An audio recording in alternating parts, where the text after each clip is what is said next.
होर्डिंगवर banner लावत असताना एका तरुणाचा काही दिवसांपूर्वीच मृत्यू झाला होता. त्याला शॉक लागला होता आणि असाच पुन्हा एकदा प्रकार जो आहे म्हणजे कोणतीही सुरक्षा नाहीये आणि असाच पुन्हा एकदा प्रकार बदलापुरातून समोर आलेला आहे. आणि आपण बघत असाल सध्या आपण डिजिवनच्या समोर जो चौक आहे त्या ठिकाणी आहोत आणि तिथे डिजिटल इंडिया सेल याचा मोठा बॅनर लावण्याचं काम सुरू आहे सध्याच्या घडीला.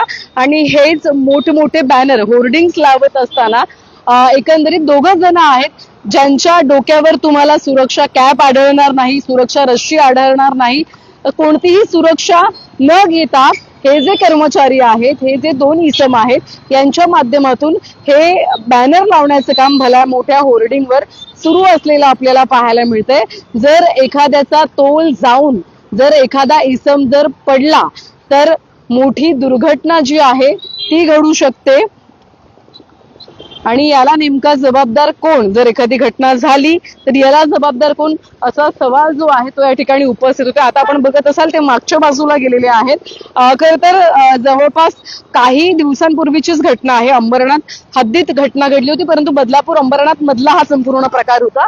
आणि हा प्रकार होत असताना आपण बघितलं तर जो तरुण आहे तो सुद्धा अशाच भला मोठ्या होर्डिंगवर चढला होता आणि बॅनर जो आहे तो त्या होर्डिंगवर लावण्याचं काम सुरू होतं. हे करत असताना आता सुद्धा तुम्ही बघत असाल तर आता ज्यांनी हे जो ठेकेदार असेल, ज्या ठेकेदाराकडे संबंधित कॉन्ट्रॅक्ट आहे त्याच्यावरती कारवाई करणं गरजेचं आहे. खरं तर असल्या ठेकेदारांवरती नगर परिषद प्रशासनानं सुद्धा कारवाई करणं गरजेचं आहे. सुरक्षा नसल्यामुळे पोलीस प्रशासनाने सुद्धा कारवाई करणं गरजेचं आहे.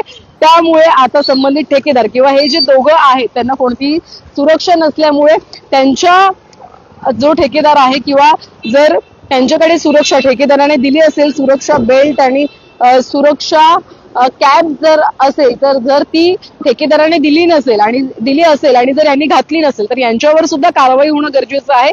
कारण की समजा एखादी असा सुद्धा अपघात होऊ शकतो, दुचाकी चालक जात असेल वरतून जर टोल गेला तर दुचाकी चालकाला सुद्धा याचा त्रास होऊ शकतो. चालत जाणारा एखादा पादचारी इसम असेल त्याला सुद्धा याचा म्हणजे त्याच्या अंगावर पडून त्याला सुद्धा याचा त्रास होऊ शकतो.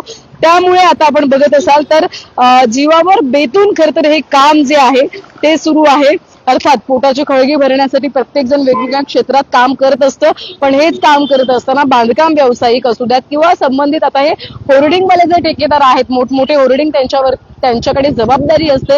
हे काम करत असताना एकंदरीत आता कोणतीही सुरक्षा नाहीये आणि त्यामुळे नगर परिषद आणि पोलीस प्रशासनाने आता त्यांच्यावर कारवाई करणं गरजेचं झालेलं आहे. त्यामुळे ठेकेदाराला एकंदरीत ठेकेदाराचा शोध घेऊन कशा पद्धतीनं प्रशासन कारवाई करतं हे सुद्धा पाहणं महत्वाचं ठरणार आहे. व्हिडिओ जर्नलिस्ट साहिल काळेसह श्रद्धा ठोंबरे, न्यूज टेक मराठी, बदलापूर.